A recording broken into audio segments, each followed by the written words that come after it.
Ina hau e whā, tēnā koutou katoa. Good afternoon, everyone. We have an extra guest for today's briefing, Professor Sean Hendy, a physics professor from the University of Auckland, who will share some modelling that he and his team have completed on the impact that vaccinations can have on Covid-19.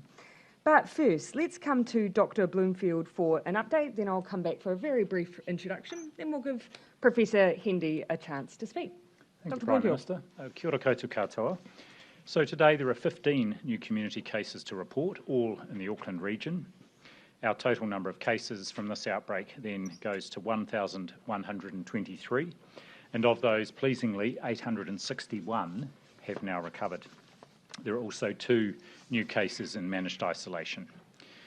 Of today's new community cases, most are household contacts of current cases. There are 3 who are as yet unlinked, but investigations continue, including interviews, to determine the links there. Yesterday's 1 unlinked case has now been linked to an existing case. Today there are 15 people in hospital, with 3 of those in ICU. Turning to testing now, 19,194 swabs processed across the country yesterday, and 8,370 swabs were taken across Tāmaki Makaurau, including a number amongst essential workers. And so far, over 37,000 essential workers in Auckland have been tested since the 1st of September, so thank you very much to all of those people. Our suburbs of interest, where there is intensive, including surveillance testing going on, are now changing today. Mount Eden, Massey and Papatoetoe are no longer included, but Mount Wellington has been added to that list. There are pop-up testing centres today at the Netball Centre in Ferguson Drive and the Mount Smart Stadium. There's been a great response to testing in the Clover Park suburb over the last 2 days. Another 777 swabs taken yesterday, so 10% of the population of Clover Park have been tested just in the last 2 days.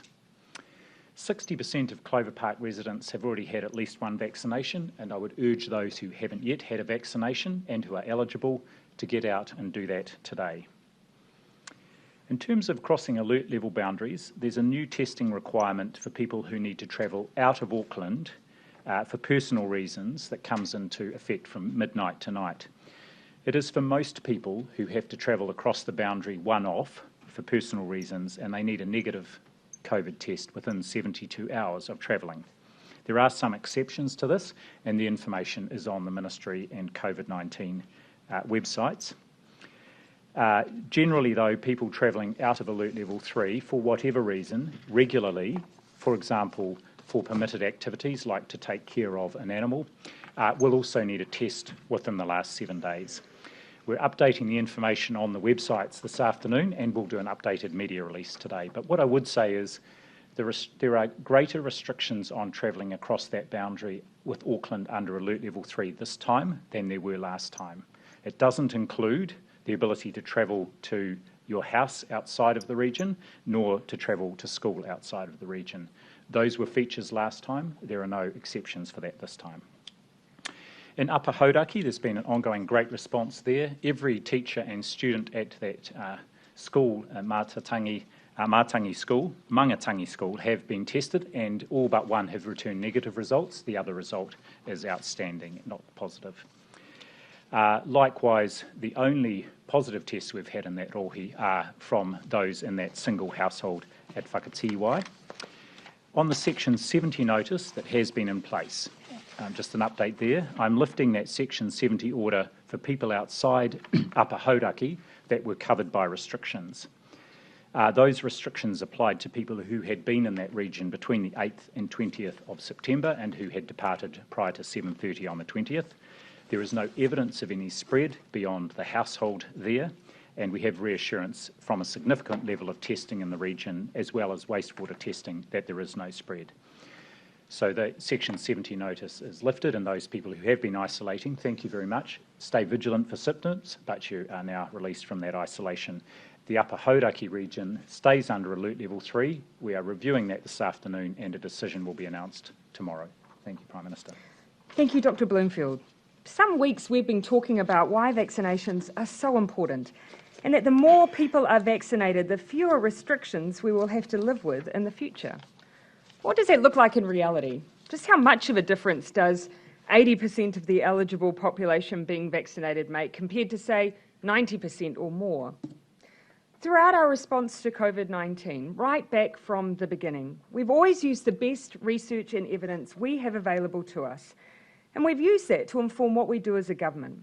That's included, for instance, the advice of Dr. Bloomfield and his public health team, but it's also included the work of people like Rodney Jones and Professor Hendy and his team. As part of our preparation for the future, we asked the team at Te Pūnaha Matatini, the Centre of Research Excellence in Complex Systems, to do a piece of work we could share with everyone. We received that work just yesterday, and so a few disclaimers before the work is shared. It does belong to TPM, and it is yet to be peer reviewed. It also does not represent an inevitable outcome for New Zealand. We see it as a contribution to a debate and a contribution to the work that we must do going forward. So, to take us through some of the work that we've received, I'll hand over virtually to Professor Sean Hendy. Tēnā koutou katoa. Kia ora, Prime Minister. Thanks for giving me an opportunity to talk this afternoon about our latest work on modelling the effects of vaccines in Aotearoa. In late June this year, we released our first major report on how vaccination could help in Aotearoa's COVID-19 response. When we started that work back in March, we were hopeful that the vaccine could take us back to that pre-pandemic world as we watched countries like the US and the UK vaccinate their ways out of very large and deadly outbreaks.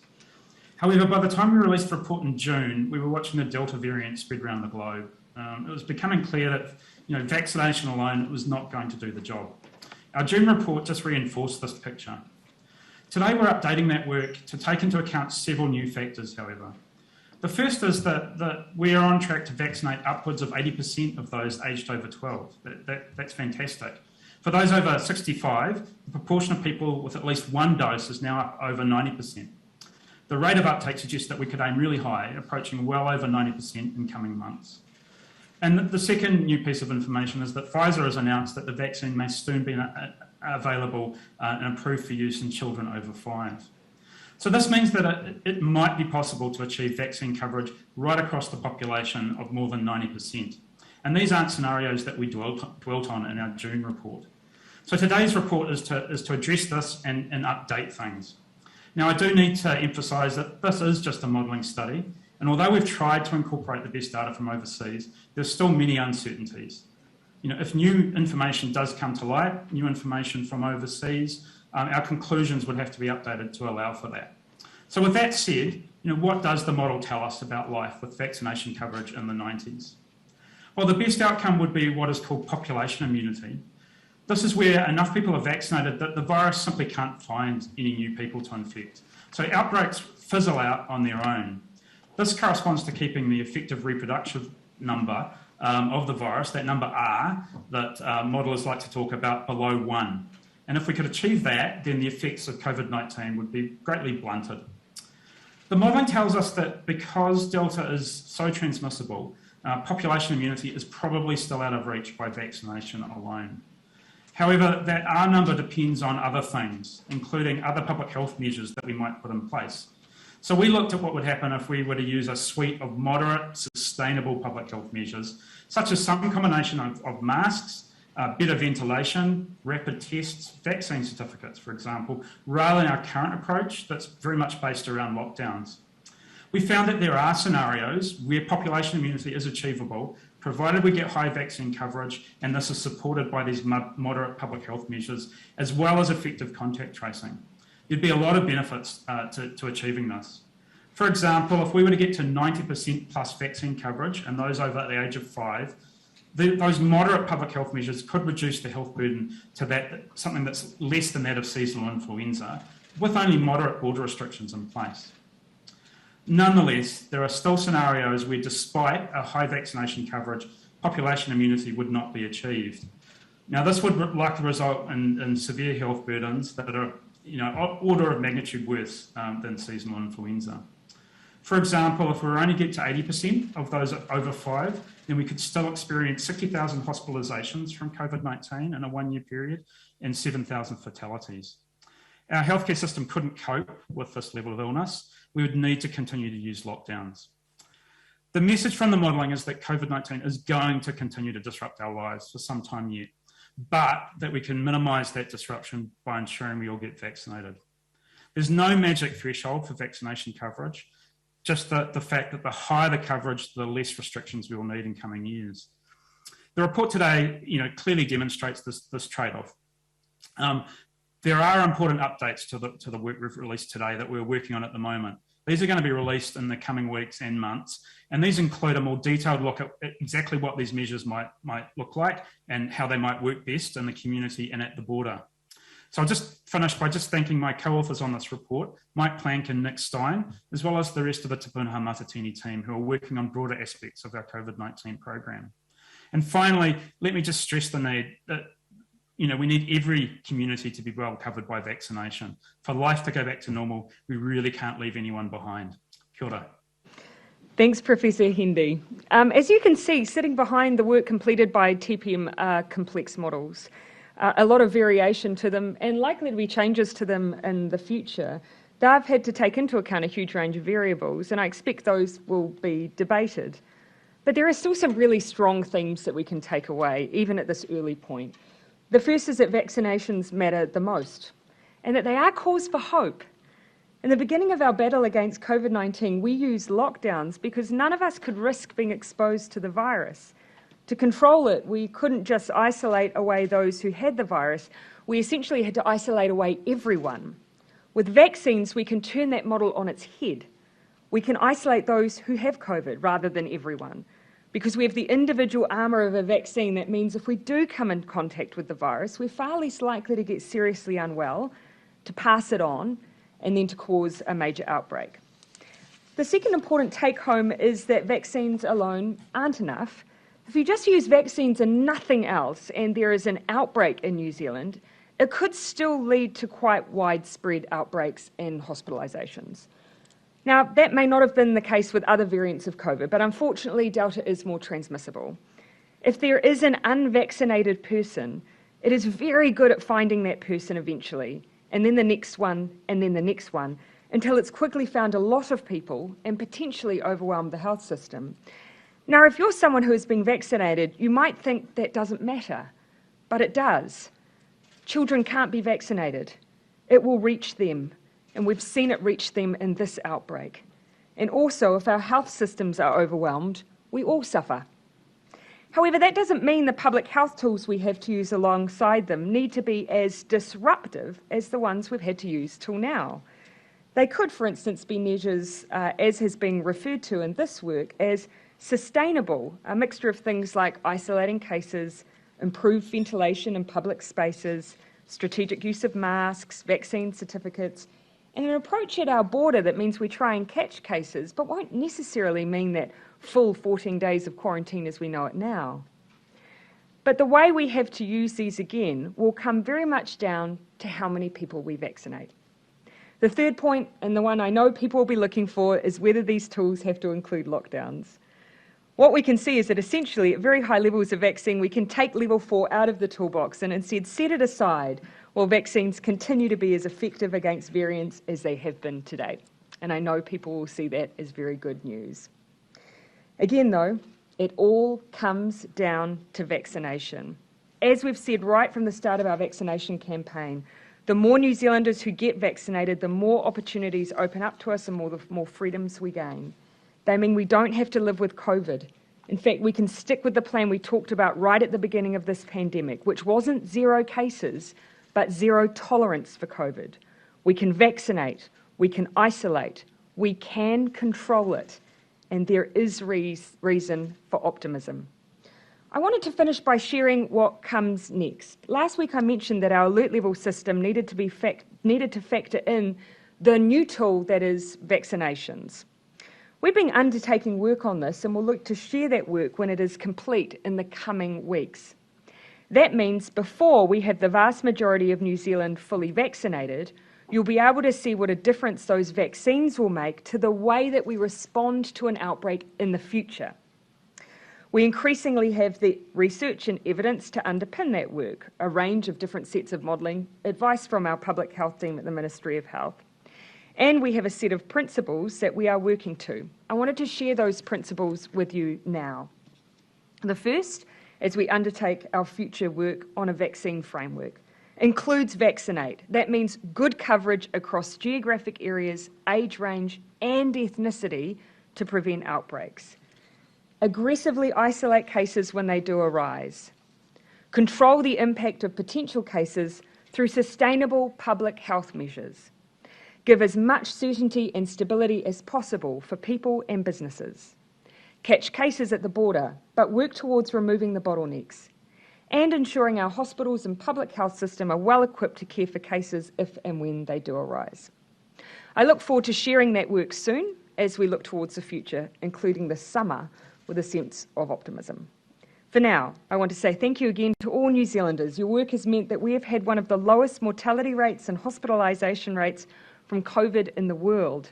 Your hard work has meant that over the last 18 months, we've had more days without restrictions than almost any other country with COVID. It's also meant that our economy has recovered to see activity back at pre-COVID levels, with unemployment among the lowest in the OECD. And there is now an opportunity for us all to grasp, to be one of the most vaccinated countries in the world. The progress in recent weeks has been significant. Auckland is at 80% first doses for the eligible population. 90% is within its sights. Now we need to work together to see all our communities get up to those rates and beyond.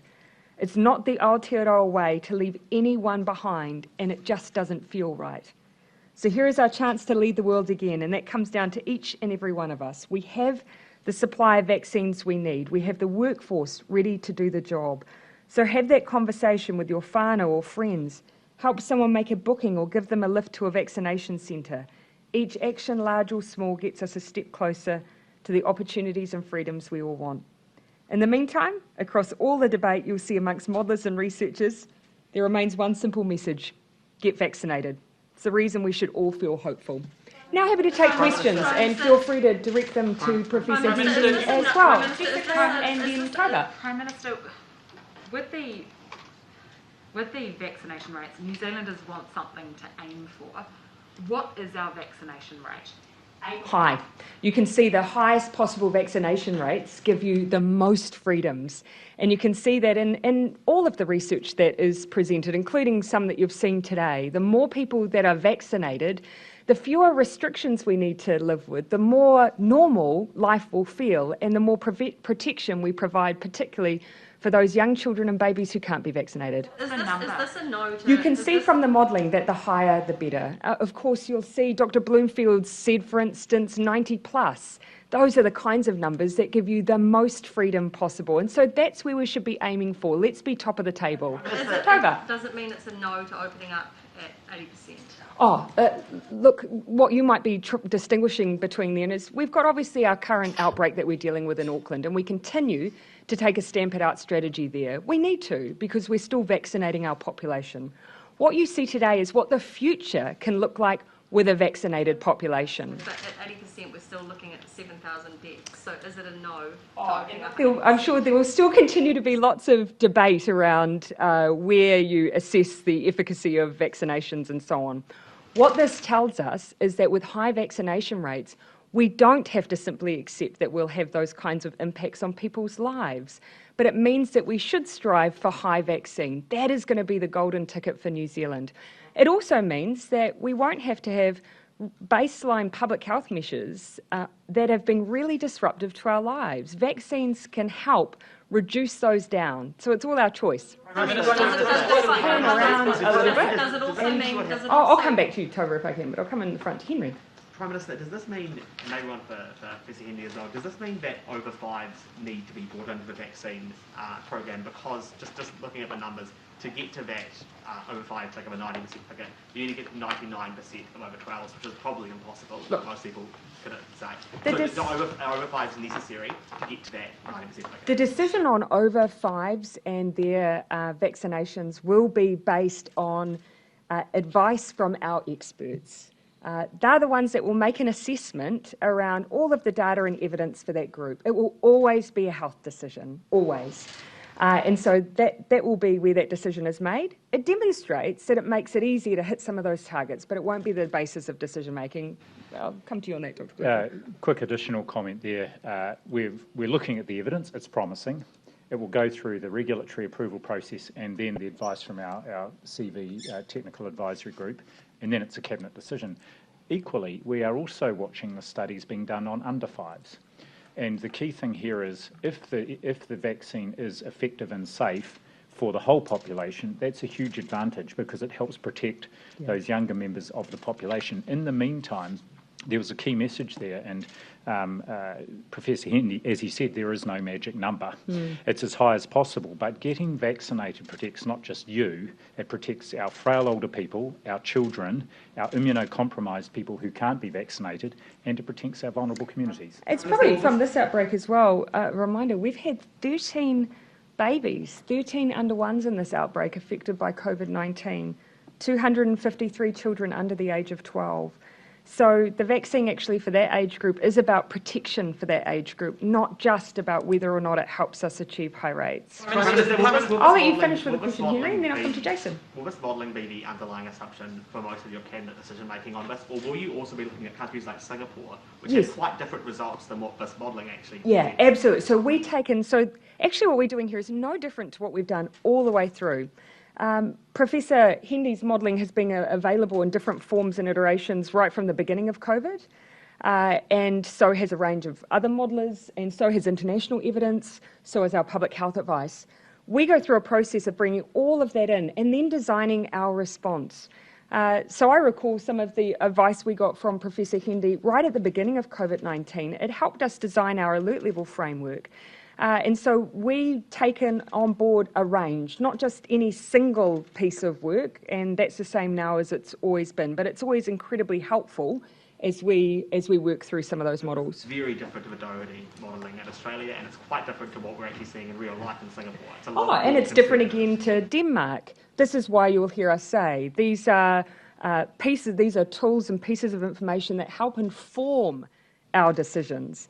But it's not a matter of this is the singular pathway and here's the inevitable outcome. I don't think any model intends to be that. They call themselves a guide, and the guide that you can take here is vaccines matter and they help us get to freedoms. Perhaps I could allow you to answer that yourself, Professor Hendy. Yeah, look, I mean, and even we use a variety of models to look at this problem, and we'll continue to do so.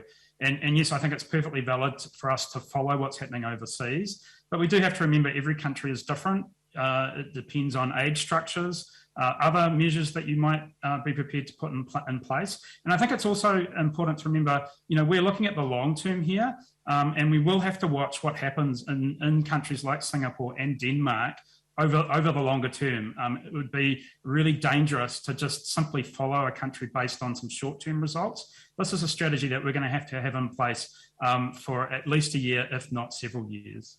Final thing, just before I pan around again, we received modelling before we adopted our approach at the beginning of COVID, and we chose a course that meant that modelling didn't come to pass.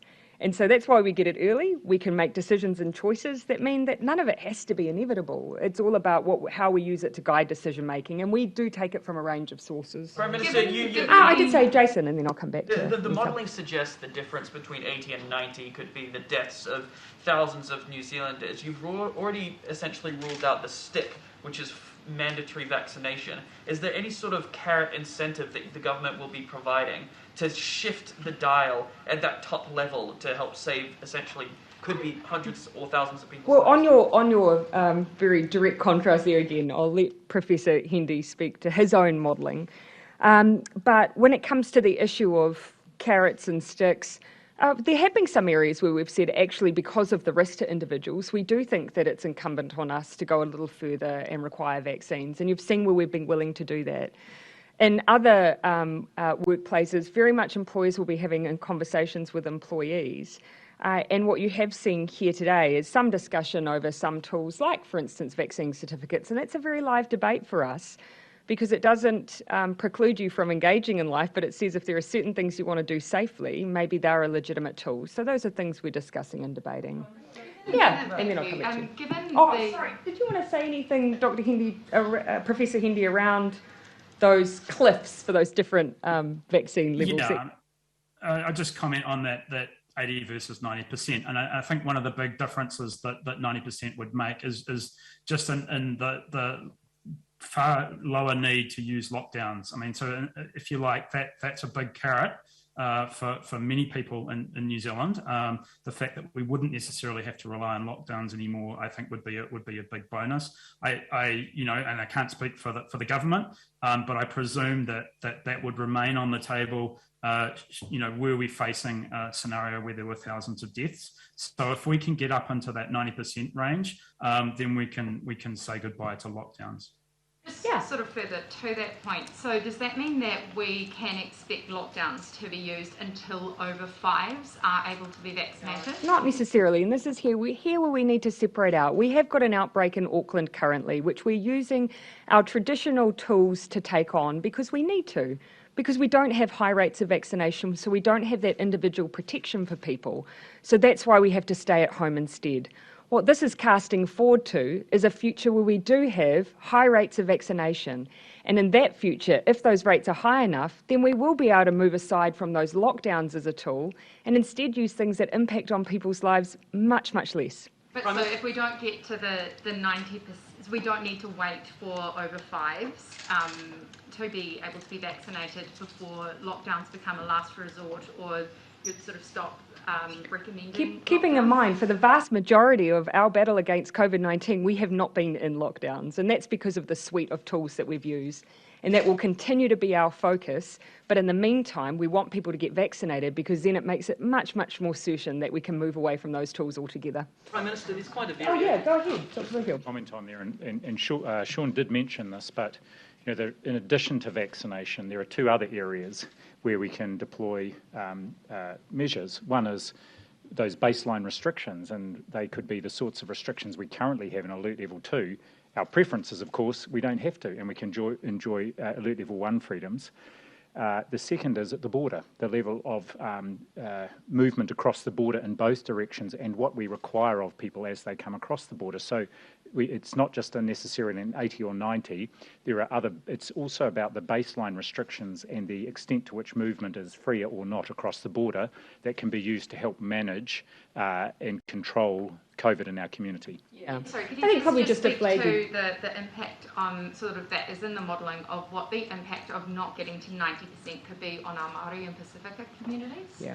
So, of course, what Professor Hendy has talked about here is the importance of us having good high rates across the board.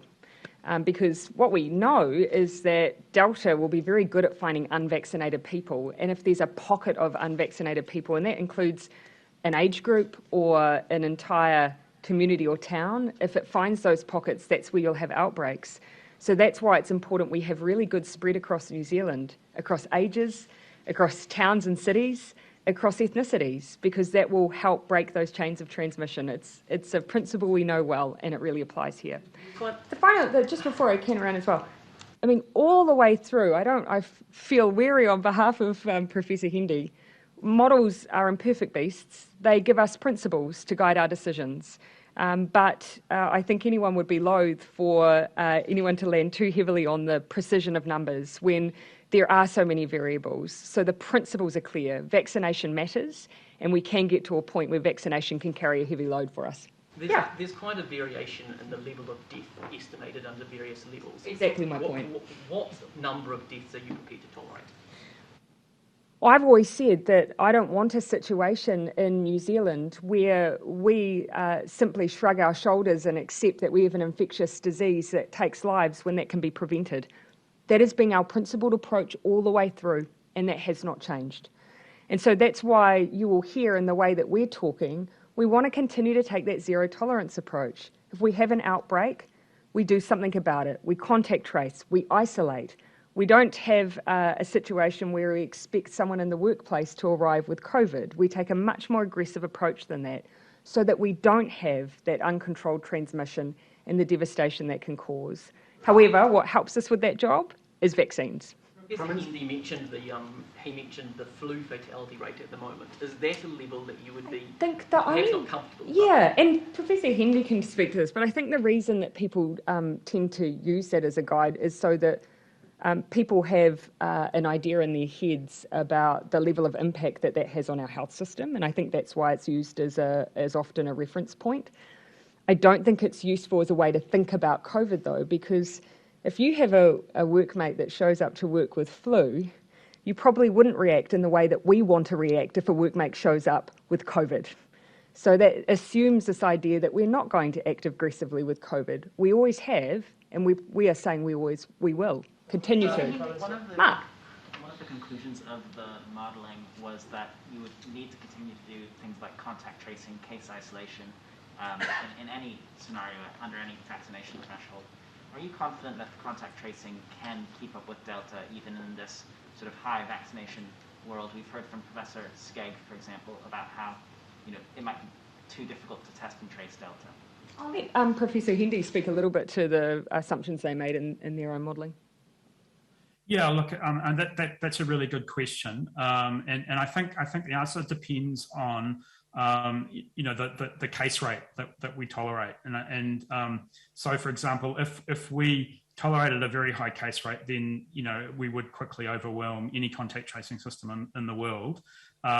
If we can maintain a low level of cases, then our contact tracing system, although it will need to adapt, it's going to be a very different environment for it to work in, could actually operate very efficiently. In the modelling, we actually use the observed performance of the contact tracing system during the early stages of our recent Delta outbreak. So we think that's a pretty realistic benchmark to set. Nonetheless, had that outbreak been much larger, then it would have been less effective. So I think we are going to need to have emphasis on contact tracing, and certainly one of our recommendations is that should be strengthened and just perhaps redesigned for a different type of environment.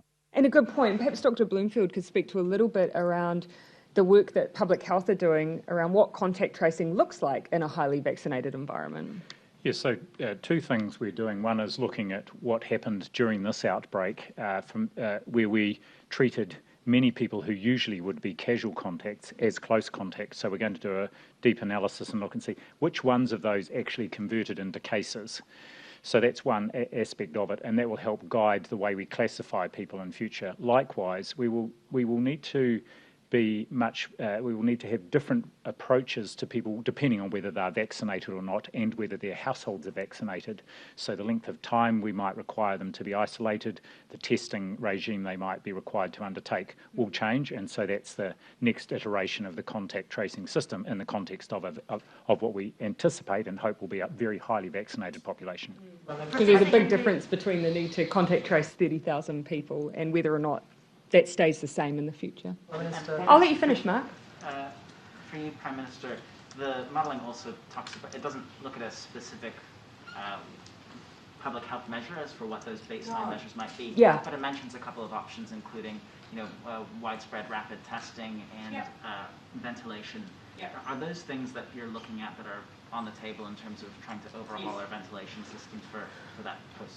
So on ventilation, yes, we are looking at, what actually basic principles can we share that, whether or not you're a passenger in an Uber or whether or not you run a venue, just useful information that can help make your space as safe as possible.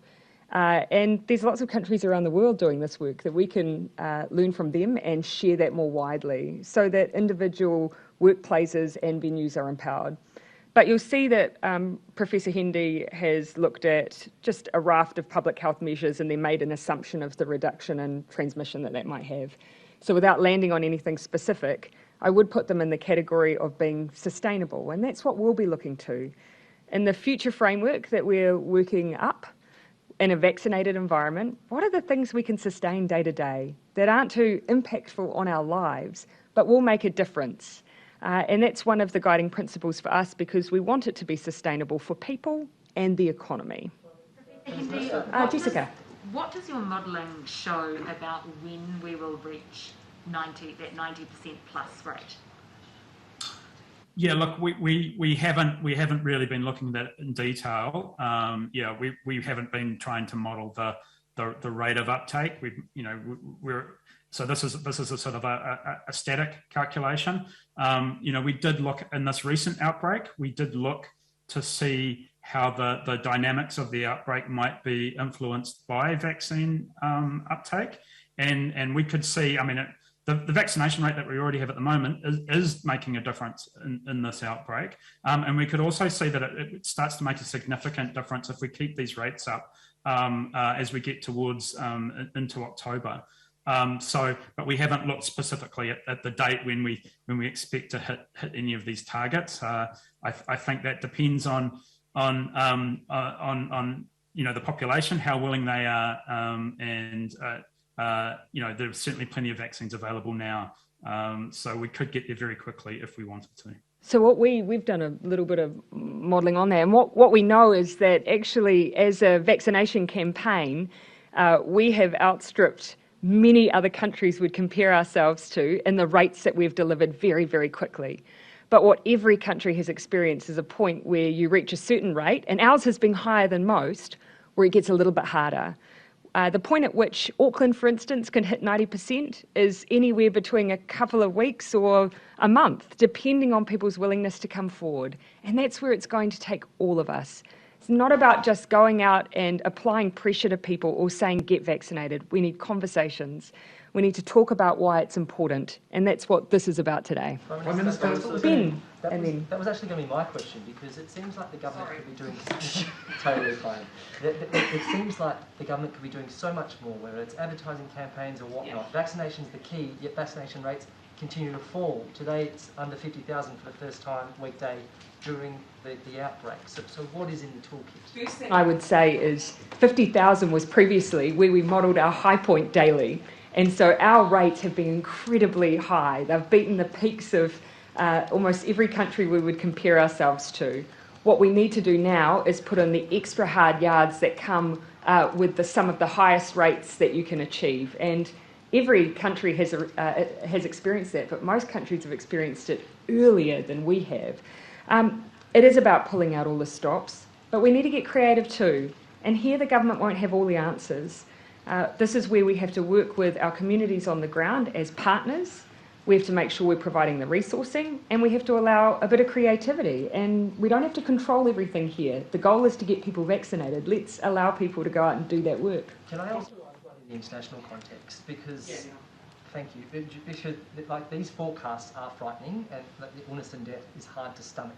But increasingly New Zealand... I didn't find them that way.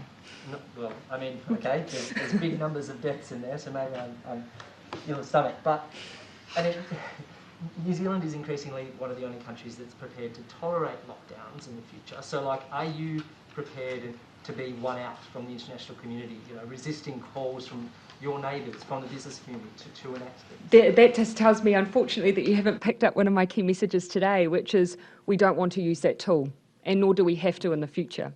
We've previously used lockdowns because we haven't had individual armour, and now we do. So we do want to move away from those. We need everyone's help to get us in the best position possible as we do that. So I would disagree with that assertion, because I'm presenting the opposite plan for the future today. Just generally on what the numbers present to us, actually, I see cause for hope. I see here a pathway for us to use vaccinations to our advantage. And to demonstrate that we actually can have a model with vaccinations coupled with public health measures that we're quite used to, that can play a role, that mean we do prevent those rates and those hospitalisations. And I'll finish with, again, just reminding everyone, I got modelling much, much worse than this, much, much more dire than this at the beginning of Covid-19. And we then, as a result of that, designed a plan that meant none of that came to fruition. And we have the ability to do that again. Yeah. Minister. Oh, sorry, I was going to Māori TV. And then I'll come to you, Bernard. Striving for high vaccination rates is obviously the goal here, but is there a point at which, or concerns or fears at all around not even reaching 80 to 90% vaccination rates among Māori or Pacific Islanders? I'm not willing to make that assumption. and I don't think any of our providers and partners would at this point either. Because actually, if you look at our rates, for instance, for our over 65s for Māori, those are very high. So that demonstrates what is possible. And so I believe those high rates are possible. Dr. Bloomfield. Yes, and just to endorse that, we've had rates of childhood vaccination above 90% for Māori and Pacifica until the last couple of years. And so, again, it shows what's possible. And the onus is on us and those communities to make sure we're working together to get those high rates. It's not acceptable to have different ambitions for different groups. Bernard. Prime Minister, can you achieve that 90% plus vaccination rate without government-backed vaccination mandates across more than just the healthcare sector? Other countries have used legislation or regulation to make it legal for companies and cafes and restaurants to mandate vaccination. Can you do it here? I've seen actually a range of different models. Some countries have allowed employers to do that, but some have allowed them to incorporate testing. And you see here the modelling looks at, in some places, using more regular testing as part of a toolkit as well. So I would say we should think about the role that plays. But there are other ways too. What I'm really interested that in some places that used, for instance, vaccine certificates in the beginning, then they generated higher vaccination uptakes, and then eventually they've been able to move away from them. So they can sometimes be short-term tools that allow, that help create higher levels of protection. So we are discussing all of those kinds of tools. Ultimately, we want people to take up a vaccine because they've chosen to protect themselves and because they've chosen to protect their whānau and their communities. So we will keep trying to use that as the main motivation, plus some other tools that might also be able to leverage them. But as for obligation, we've always been careful around that space. But there's a lot of businesses who would love the government to provide some care cover, so they can say to their workers and their customers that we can't let you in because it's a government rule. Yeah, and in some cases when they undertake some of their own health and safety assessments, actually in some cases that will be a matter for them. But we are seeking just some guidance and continually ensuring that we've got the guidance that employers might need to make some of those decisions for themselves as well. But why couldn't the government help them with legislation or regulation to do it? Because we haven't put in place blanket mandates across the board for vaccination in New Zealand, and we never have. But there will be some more nuanced scenarios, and we keep working up some of that guidance to support employers with those decisions. Luke, and then I'll come down the back to Benedict. Dr. Bloomfield, leaving aside the potential death rates of different scenarios, what is the case rate of COVID-19 that the New Zealand health system would be able to handle? Well, one of the things that I know Sean's modelling is doing is looking at, in the different scenarios, point out the hospitalisation numbers and the projected numbers of deaths, and that would translate to a certain case rate. I haven't gone and looked and seen what that case rate is, but I would make two comments. The hospitalisation, so I mean, obviously there'd be regional disparities depending on outbreak. Yeah. Well, here's the thing. First of all, it's clear from other countries, it doesn't matter how many hospital beds you've got or ICU beds, that if you don't control the virus in your community, eventually your health system gets overwhelmed. The second is you're making a trade-off. Every time you're filling a bed with someone who's got COVID or an ICU bed, that's someone else who can't receive that care, and that care may have been not necessarily urgent care, but it may have been planned or elective care.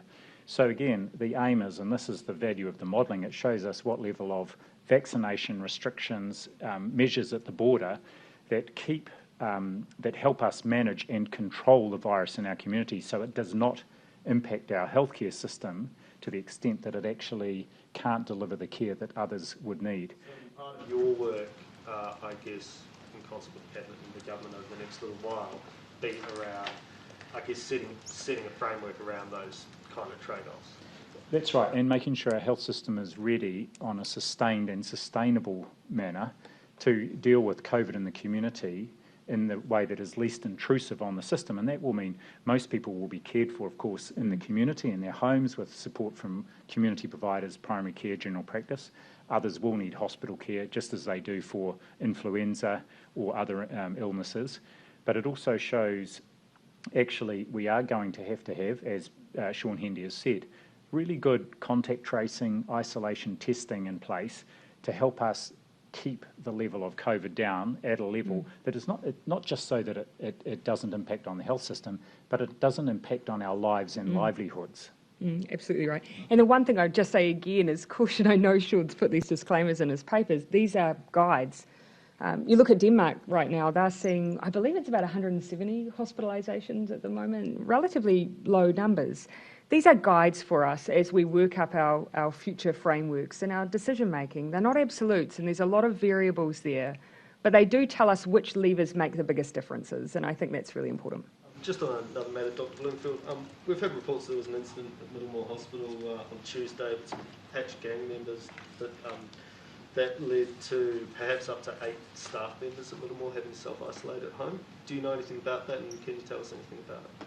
I've just got a couple of notes here. There were a couple of individuals, one of whom was actually a close contact and should have been isolating, visiting someone else in the hospital who was also a close contact. There have been a number of staff, 4 staff have been stood down, as well as a couple of security guards. The visitor has now returned a first negative test, but of course the appropriate response has been undertaken. And I guess it just reiterates the importance of anyone who is a close contact does need to be isolating, and of course there will be follow-up with these people to find out why they weren't. So what happened? So the visitor came in, they should have been isolating at home, and then some other people showed up. Like what happened? There was someone who was in the hospital who was a contact of a case and been treated as such and monitored as such separately. One of the visitors who came in, and I understand there were 2 people, one of those was a contact of a case and should not have been out and about. Just to reiterate, that person has subsequently returned a negative test, so there's no risk to the staff, but they're taking a precautionary approach. And that person was a patch gang member? I don't have that information, it's not here in front of me. Just mindful we've got the house coming up, so I'll come to Benedict and then I'll come in the front and then we'll finish. A colleague's doing a story, Aucklanders who had bought homes elsewhere around the country and were planning to move before lockdown came around. Apparently still at level 3, the order's been changed, so they're not allowed to leave Auckland to move to their new homes. Do you know what the state of play is there? It is fair to say that we have taken a very strict approach around movement, and you can see all of the examples as to why we've done that. It is about keeping everyone safe. Tomorrow I'm going to ask Minister Robertson to give an update on the way that we're using the boundary, the way we're running our exceptions regime, to give a bit more guidance to some of those scenarios which are less likely but nonetheless impactful. If they had a negative COVID test and were vaccinated, why can't they move across the border to the new? Yeah, and one of the issues is just the accumulation of reasons that people are wanting to move around, returning to school or university, relocating. There's of course already the wide range of business exemptions, people needing to move freight. That does add up to a large number of movements. We overall have a responsibility to keep those movements as safe as possible. The cumulative risk is one of the ones we're trying to manage, but I will have Minister Robertson give you an update tomorrow on how we're working to manage our exemptions regime for some of those circumstances. Do you have a comment on the death of Taito Philip Field? Yeah, I do want to acknowledge Taito Philip Field's passing. You know, everyone will be familiar with the latter part of his political career, but ultimately today his family have lost him and the first Pacific MP in New Zealand, and so I do want to acknowledge that. And sorry, in the front, and then we'll finish. So, if this morning is saying that high vaccination rates could spell the end of lockdowns, is that enough to convince Pacific and Māori who are still vaccine hesitant? And if not, what's the government going to do to overcome that? I think actually the most impactful message is that if you're vaccinated, you keep your family safe. And we've seen that actually time and time again. That has been one of the biggest motivating factors for people to get vaccinated. It's often not about them, it's about their whānau. And that's still the biggest message. Do it to protect your family, your rangatahi, your tamariki, and your babies. Thanks, everyone. Sorry, Mark. Bell's call. Thank you, Sean.